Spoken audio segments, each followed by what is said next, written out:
वो जो 5,000 लोग थे वो सारे मिसक्रिएंट्स नहीं थे, उसमें जो 200-250 लोग थे ना वही सबको उकसा रहे थे कि तोड़ो, अगर तुम हिंदू हो तो तोड़ो। उतनी एनोलॉजी में नारे भीड़ में नहीं बनते, वो नारे किसी रूम में, किसी मीटिंग में, किसी प्लानिंग से बनाए गए होंगे। ये जो यूपी और एमपी में जो कम्युनल वायलेंसेस होते हैं, इसमें उनके पास एक स्टैब्लिश भीड़ है, एक कार्यसेवक हैं, बीएचपी के लोग हैं, बजरंग दल के लोग हैं, उनके पास बहुत बड़ी भीड़ है। ये भीड़ त्रिपुरा में अभी उतनी बड़ी नहीं है। वो क्या कर रहे हैं, उनको ट्रेन कर रहे हैं, ये ट्रेनिंग हो रही है उनकी, जो कि बीएचपी आरएसएस करने के लिए एक्सपर्ट है। वो दिल की एक छोटी सी कमजोरी है इस देश में, किसी को टीका प्यारा है, किसी को टोपी प्यारा है, तो ये जो उसके ये मठाधीश लोग जो है ना, जो अपने आप को समझते हैं कि मैं हिंदू हूं और हिंदुओं का मठाधीश हूं, मैं मुसलमान हूं, मैं मुसलमानों का मठाधीश हूं, वो पोलराइज कर रहे हैं इस चीज को। बेवकूफ लोग हैं। आप जाइए वीएचपी की पूरी लाइनअप देखिए, कोई पढ़ा लिखा इंसान नहीं मिलेगा आपको, उनको पता ही नहीं है कि नेशनल सिक्योरिटी क्या होता है। हम पता नहीं वो क्या छुपाने की कोशिश कर रहे थे, जो हम देख चुके थे उससे बुरा तो कुछ हो नहीं सकता था।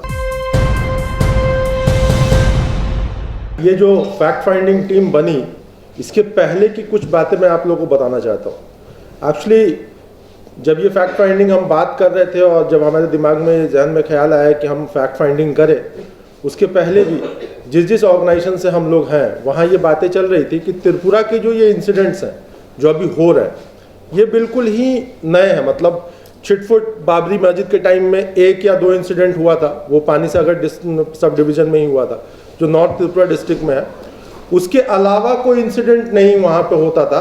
और दोनों जो कम्युनिटीज़ हैं, चाहे वो हिंदू हो या मुसलमान, दोनों की साझा इतिहास, दोनों में साझा इतिहास शेयर करते हैं। और कुछ वहाँ से आए हैं, हिंदू माइग्रेंट्स हैं, और कुछ जो मुसलमान हैं जिनके रिलेटिव्स बांग्लादेश गए हैं, तो दोनों उस पेन को फील करते हैं। कुछ हिंदुओं के भी अभी रिलेटिव्स जो हैं वो बांग्लादेश में रहते हैं, और कुछ मुसलमान जो हैं वहाँ के नागरिक, उनके भी रिलेटिव्स वो जाते आते रहते हैं, बांग्लादेश में रहते हैं। तो ये जो साझा इतिहास होने के कारण उनके बीच में एक हार्मनी भी थी। तो जिस संस्था से मैं आता हूँ वहाँ भी मेरे सीनियर्स जो है, अभिषेक जो मैंने बताया और सूर्या, हम आपस में बात कर रहे थे कि ये जो हो रहा है ये बिल्कुल नया पैटर्न है। ये वही पैटर्न है जो हम लोगों ने एमपी में देखा लास्ट ईयर कोविड के पहले, या कोविड जब शुरू हो रहा था तो एमपी में भी इसी टाइप की घटनाएं हो रही थी। वहाँ भी एक तयशुदा भीड़ तैयार की जा रही थी जो राम मंदिर के चंदे के नाम पे पोजीशन निकाल रही थी, रैलियां निकाल रही थी, और मुस्लिम मोहल्लों में जाके वो लोग दंगा कर रहे थे, अपमानजनक नारे लगा रहे थे, भड़काऊ नारे लगा रहे थे। और उसके बाद जब माइनॉरिटी कम्युनिटी के लोग रिटेलिएट करते थे तो उसका बहाना बना के वायलेंस होता था, जिसमें मोस्ट ऑफ द केसेस, वहाँ भी हमने फैक्ट फाइंडिंग करी, उसमें देखा कि पुलिस ने जो एफआईआर किया है वो माइनॉरिटी कम्युनिटी के लोगों के ऊपर था। तो हमें ये लगा कि कहीं त्रिपुरा में भी वही मॉडस ऑपरेंडी है, वही प्रोग्राम तो नहीं चलाया जा रहा है। फिर हम सब ने डिसाइड किया, हम वेट भी कर रहे थे कि कोई बड़ी ऑर्गेनाइजेशन या कोई बड़ी पॉलिटिकल पार्टी जो ऑपोजिशन होने का क्लेम करती है इस देश में, वो पहल करे और अपनी एक टीम भेजे, फैक्ट फाइंडिंग कराए कि रियलिटी पता चले। तो जब ये नहीं होता दिखा तो हम लोगों ने डिसाइड किया कि हम खुद ही एक फैक्ट फाइंडिंग टीम बनाएंगे।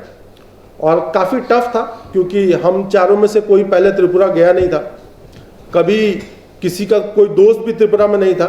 ऐसी दिक्कत हुई कि कोई दोस्त भी त्रिपुरा में नहीं था, तो अब जाएं कैसे, वहाँ रीच कैसे करें, कुछ पता कैसे चले कि एक लोकेशन से दूसरी लोकेशन जाना कैसे है। तो फिर अंसार इंदौरी जी हैं, इनके काफ़ी कॉन्टैक्ट्स हैं सोशल एक्टिविस्ट लोगों के बीच में, तो इन्होंने अरेंज किया कि कैसे भी करके वहाँ के कुछ लोगों से कॉन्टैक्ट स्टैब्लिश किया। और हम लोगों ने फाइनली 7 डेज ऑफ प्रिपरेशन के बाद, मोस्ट ऑफ द केसेस ये होता है कि अगर आपको फैक्ट फाइंडिंग करना हुआ तो हम इंस्टेंट करते हैं। आज सोचा परसों या एक दिन बाद हमारा फैक्ट फाइंडिंग टीम यहाँ से चला जाता है, मतलब स्पॉट पे होता है। लेकिन इसमें हमें 7 दिन लगा पूरा प्रिपरेशन करने में। हमें एक एक चीज़ जो है वहाँ हम कहाँ रुकेंगे, कैसे जाएंगे, डेमोग्राफी क्या है, क्या चैलेंजेस आएंगी, वो हमें कुछ भी नहीं पता था। और एग्जैक्टली हुआ भी वैसे ही, बिल्कुल अनवेंचर्ड टेरिटरी था हमारे लिए। और हम गए तो अलग अलग एक्सपीरियंसेस हमें हुआ। जब पहले हम लोग वहाँ पहुँचे तो पहुंचने के साथ ही पुलिस ने इंक्वायर किया, क्योंकि जिस फ्लाइट पे हम लोग थे उस फ्लाइट में जमीयत के भी कुछ लोग थे, तो उन्होंने हमें आइडेंटिफाई कर लिया कि हम उनके साथ आए। तो बाकी आधा एक घंटे क्लेरिफाई करने के बाद कि नहीं, तो वो सारा इंटेल लेने के बाद पुलिस ने एयरपोर्ट से गो थ्रू दिया। और आपको सुनकर अच्छा भी लगेगा कि पुलिस डायरेक्ट ये काम नहीं करती है, उसका बहाना बनाती है। कोविड टेस्ट के नाम पे बहाना बनाया गया और 1 घंटा डिले किया गया हमें एयरपोर्ट पे। और उसके बाद जब पुलिस ने कंप्लीटली वेरीफाई कर लिया कि हम जमीयत के साथ नहीं हैं, तो हमें सारा इंटेल लेने के बाद छोड़ा गया। फिर हम अपने लोकेशन पे पहुंचे, तो हमने सोचा कि जो नियरेस्ट लोकेशन है वहाँ विजिट करते हैं, क्योंकि ऑलरेडी हम जब पहुँचे थे तो 10-11 बज चुके थे और उस काम में 1 घंटा निकल चुका था हमारा। तो लंच वंच करने के बाद आधा दिन ही बचा था हमारे पास। तो साउथ टू अगरतला एक स्पॉट है उदयपुर डिस्ट्रिक्ट में, गोमती विलेज है, तो वहाँ एक मॉस्क को बर्न किया गया था। और जो पुलिस क्लेम कर रही है, अभी भी क्लेम कर रही है, आज सुबह ही ऑल्ट न्यूज़ वाले को मेरे पास फ़ोन आया, बोल रहे हैं कि हम फैक्ट चेक कर रहे हैं कि पुलिस बोल रही है कि किसी भी मॉस्क को बर्न नहीं किया गया, आगजनी नहीं हुई है किसी भी मॉस्क में। तो आप बोल रहे हैं अपने स्टेटमेंट में कि नहीं मॉस्क को आगजनी हुई है और एक मस्जिद शहीद, 2 मस्जिदें शहीद हुई, आप क्लेम कर रहे हैं, तो हम फैक्ट चेक कर रहे हैं। मैंने बोला कि मेरे पास फोटोग्राफ्स हैं, जली हुई कुरान शरीफ की फोटोग्राफ्स हैं। इनफैक्ट कुरान शरीफ हम लोग जो जली हुई है वो लेके भी आए हैं as a part of evidence. तो वहाँ जब हम लोग पहुँचे तो जो लोकल लोग थे जिनके हाउस कैंपस में वो मॉस्क थी, वो उन्होंने सारी डिटेल्स शेयर की कि कैसे हुआ। और आप लोगों को जान के एक बहुत इंटरेस्टिंग फैक्ट है, मैं यहाँ बताना चाहूँगा आप लोगों को, कि जिस बच्चे ने रात के 2 बजे वो मॉस्क जल रही थी, सब लोग सो रहे थे और वो उनके इन हाउस कैंपस में वो मॉस्क है, छोटी सी मॉस्क थी, तो बाहर से कोई आना पॉसिबल नहीं था और सब लोग सो रहे थे। तो एक बच्चा रात को निकला, शायद टॉयलेट के लिए या किसी काम के लिए निकला होगा, तो उसने देखा कि मॉस्क जल रही है, उसी ने सबको इन्फॉर्म किया। और कोइंसिडेंसली उस बच्चे का नाम राकेश मियाँ है। हमने जब सुना तो सोचा कि मतलब क्या कोइंसिडेंस है और क्या नेचर का ये करिश्मा है कि जिसको गवाह बनाया वो भी आधा हिंदू है। तो जब वो पूरा ब्रीफ डिटेल्स लिया उन लोगों से, अभी हम लोग यही कर रहे थे, तो पहले लोकल इंटेलिजेंस यूनिट के कुछ कांस्टेबल्स आए, उन्होंने हमसे पूछा कि आप क्या कर रहे हो। वो काफ़ी कॉर्डियल थे, जो वहाँ का रीजनल स्टाफ है वो काफ़ी कॉर्डियल है, लोअर लेवल के जो ऑफिसर्स हैं वो काफ़ी कॉर्डियल है और इस इंटर कम्युनिटी हार्मनी की कीमत को समझते हैं वो लोग। तो आए, वो बैठे, वो बताने लगे कि मैं तो इनको चाचा बोलता हूँ, बहुत पुरानी जान पहचान है मेरी, जिनके घर में वो मॉस्क टूटी थी। फिर वो बताने लगे कि हम इसको हम भी क्रिटिसाइज करते हैं, हम नहीं चाहते कि हमारी कम्युनिटी का जो ये पीस है ये टूटे, जो हार्मनी है वो डिस्टर्ब हो। अभी हम ये सब करके निकल ही रहे थे और वी वर प्लानिंग कि हम जाके कुछ हिंदू फैमिली से भी बात करें। ये तो एक एक इंडिविजुअल थे, हम चाह रहे थे कि कुछ नियर बाई हिंदू फैमिली से भी बात करें जो थी वहाँ पे। बगल में ही मंडल ऑफिस था बीजेपी का, तो even we were planning to go to the BJP office और पूछे उनसे कि क्या हुआ, आपको क्या जानकारी है इसके बारे में। तब तक वहाँ के एसएचओ साहब आ गए, वहाँ ओसी बोलते हैं उनको। तो पहले उन्होंने एक एसआई भेजा, तो वो तो कुछ खास कर नहीं पाया, he was trying to intimidate us, लेकिन हम लोगों ने हैंडल कर लिया। जब ओसी आए और we have that video footage, वो इतना एरोगेंट ऑफिसर था, उसको लगा कि सारी जुरिस्डिक्शन उसके हाथ में। Even he was acting like he was the home minister of that district. और वो बोला कि आपको हम नहीं जाने देंगे। हमने कहा हम बात करना चाह रहे हैं, आप जाने दो हमें। तो बोला कि नहीं, आपने विक्टिम से बात कर ली, हो गया। मैंने बोला कि नहीं, जब तक दोनों कम्युनिटी से बात नहीं करेंगे तो हमें कैसे पता चलेगा कि विक्टिम जो क्लेम कर रहे हैं, जो बोल रहे हैं, वही बातें सच्चाई है। हमें दूसरे ऑपोजिट पक्ष का भी तो जानना चाहिए व्यू कि वो क्या चाहते हैं या उनका क्या मानना है इसमें कि क्या हो रहा है, कैसे हो रहा है। तो वो बोले कि नहीं। तो हमने पूछा कि अपनी रिपोर्ट में क्या लिखे, तो वो बोले कि लिख दीजिए कि ओसी ने मना कर दिया।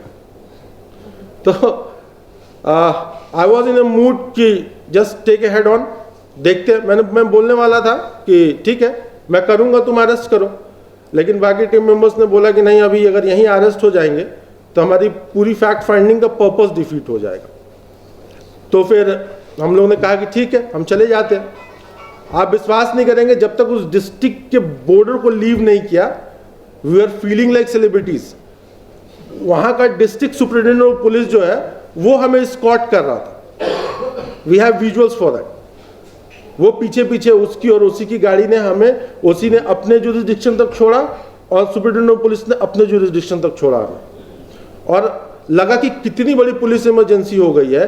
When we are coming through that area, हमने कम से कम 10 पुलिस व्हीकल्स को देखा जो उस स्पॉट पे रीच कर रही थी, क्योंकि उनको पता नहीं था कि यही गाड़ी है जिसमें वो लोग आए हैं। तो वो हमें क्रॉस कर रहे थे और फिर पीछे जाके वो रिटर्न होके आए। तो इतना मतलब रिलक्टेंस था कि हम पता नहीं वो क्या छुपाने की कोशिश कर रहे थे। जो हम देख चुके थे उससे बुरा तो कुछ हो नहीं सकता था, वो ऑलरेडी हम देख चुके थे। तो मुझे तो कुछ समझ में नहीं आया। बाद में हम लोग जब इस बात को डिस्कस कर रहे थे तो टीम मेंबर्स ने बोला कि नहीं, वो अपना एलिजेंस प्रूफ कर रहा है गवर्नमेंट को कि we are so die hard committed to you, we are so loyal कि हम किसी को यहाँ घुसने ही नहीं देंगे। वो ये प्रूफ करना चाह रहे थे। और इस इंसिडेंट के बाद हमें लगा कि हमारा कल का जो फैक्ट फाइंडिंग होने वाला है, जो दिन होगा, वो काफ़ी चैलेंजिंग होगा, क्योंकि हम सबसे ज़्यादा इफेक्टेड एरिया में जा रहे थे, पानी सागर में। तो हमें लगा कि पुलिस इतनी ही रूड होगी, इतनी ही नॉन कोऑपरेटिव होगी। तो हम लोग बोले कि चलते हैं, देखते हैं, आज तो अरेस्ट होना ही है। तो हम गए वहाँ, तो एक लोकल मिला। हम जब तो इवेंचुअली कुछ ना कुछ कैजुअलिटीज़ होंगी। तो फिर वो जो नारे लगाते हैं इस्लाम में, वो नारे लगा के वो लोग फाइनली घरों से निकले। और तब वो भीड़ वो जैसा बता रहे थे, मुझे लगा कि एग्रेशन होगा। 10,000 की भीड़ तो नहीं होगी, 5,000 4,000 की भीड़ होगी जो विजुअल्स वो दिखा रहे थे। तो वो बता रहे थे कि जो गांव वाली पगडंडी है, इस पे 200-250 लोग थे। जब ये लोग निकले तो वो वापस आए। तो हमने पूछा कि वो तो 5,000 लोग थे, ये वापस क्यों चले गए? तो फिर उसी गांव के मुस्लिम कम्युनिटी के एक आदमी ने बताया कि नहीं सर, वो जो 5,000 लोग थे वो सारे मिसक्रिएंट्स नहीं थे। उसमें जो 200-250 लोग थे ना, वही सबको उकसा रहे थे कि तोड़ो, अगर तुम हिंदू हो तो तोड़ो। वही नारे दे रहे थे। और वो नारे मैं यहाँ बोल नहीं सकता, लेकिन मैं पूरे तजुर्बे से बता सकता हूँ कि वो नारे भीड़ नहीं बना सकती है। उतनी एनोलॉजी में नारे भीड़ में नहीं बनते हैं। वो नारे किसी रूम में, किसी मीटिंग में, किसी प्लानिंग से बनाए गए होंगे, किसी राइटर ने लिखे होंगे वो नारे। जैसे हम भी इस कॉलेजेस में नारे लगाते थे, तो हमारे नारे पहले बन जाते थे। तो वैसे ही वो भीड़ के नारे नहीं थे। एंटी रिलीजियस स्लोगनिंग कर रहे थे वो लोग, तो वो भीड़ में बनाए हुए नारे नहीं थे। फिर वहां से हम लोग जहाँ का एहसाम भाई बता रहे थे कि चमदीला मॉस्क जो है वहाँ आए, तो वहाँ आगजनी तो नहीं हुई थी, वहाँ वेंडलाइज किया था। तो वही न्यूज़ रिपोर्टर्स मिली और उन्होंने फ़ोन किया। तो हम तो साइड देख रहे थे, हमें पता नहीं था कि यही चमदीला, वहाँ पुलिस फोर्स भी थी और वहाँ की फोर्स काफ़ी कोऑपरेटिव थी। उसने कभी मतलब इंट्रूड नहीं किया, कहीं जाने से नहीं रोका। फिर वहाँ हम लोग ने वेट किया, फोटोग्राफ्स ली, लोकल से बात की। तो वहाँ मतलब एक्चुअली पोजीशन पॉइंट वहीं था, वहीं से शुरू किया था उन लोगों ने। और फिर रास्ते में जो भी छोटी बड़ी जो मॉस्क मिली उसको अटैक करते हुए इस विलेज तक, रोआ विलेज का नाम था एग्जैक्टली, अभी मैं याद आया मुझे, वो विलेज का नाम रोआ था जहाँ ये शॉप्स जलाई गई हैं।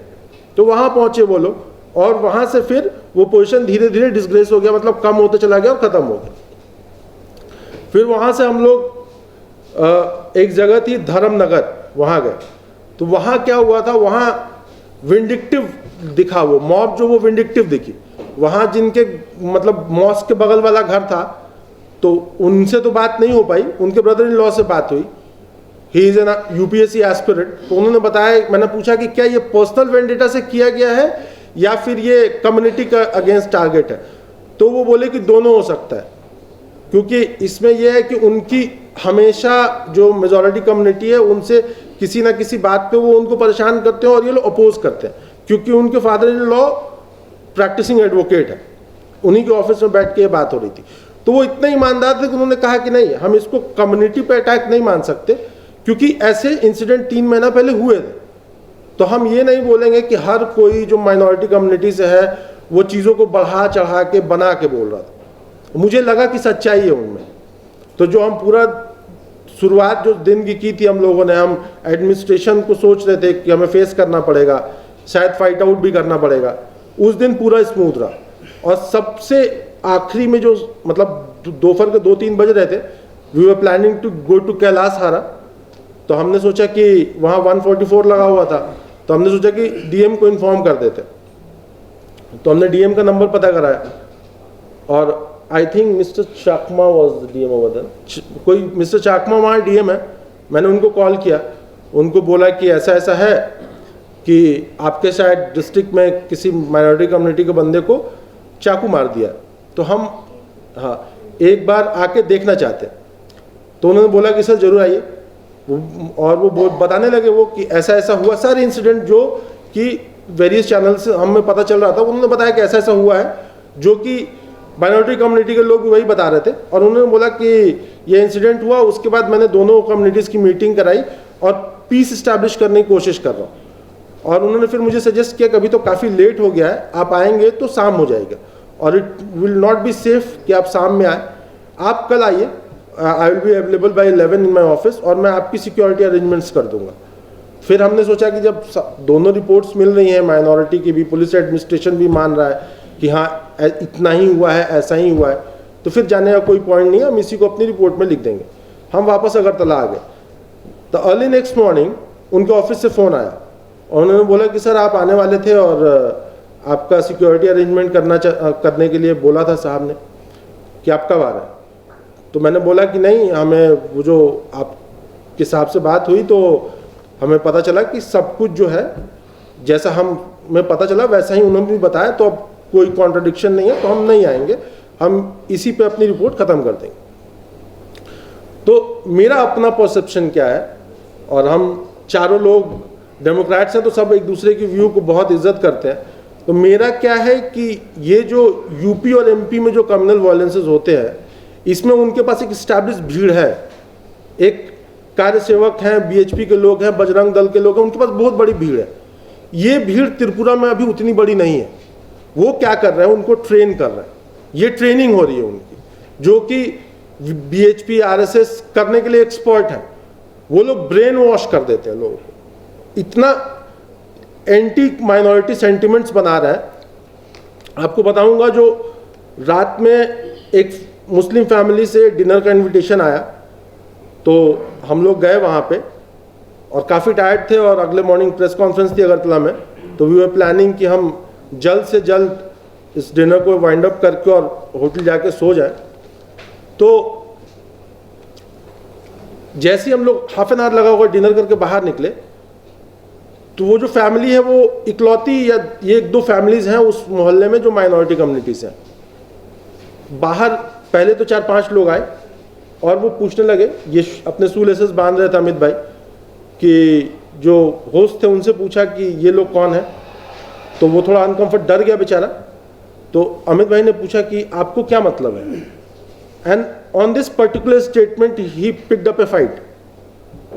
और इतना ही जैसे उसने आवाज़ तेज की, 40 लोग मुंह पे कपड़ा बांधे अंदर की तरफ आ गए। फिर मुझे लगा कि अब यहाँ पे फिर मैंने बात करी, और जब फाइनली उन लोगों ने जाना कि वी आर हिंदूज और हम लॉयर्स हैं, तब उन्होंने बोला कि ठीक है कोई दिक्कत नहीं है, and he was so proud. Visiting card भी तो नहीं मांगा। हाँ, विजिटिंग कार्ड को देखा तो बोला कि ये तो कोई भी बनवा लेता।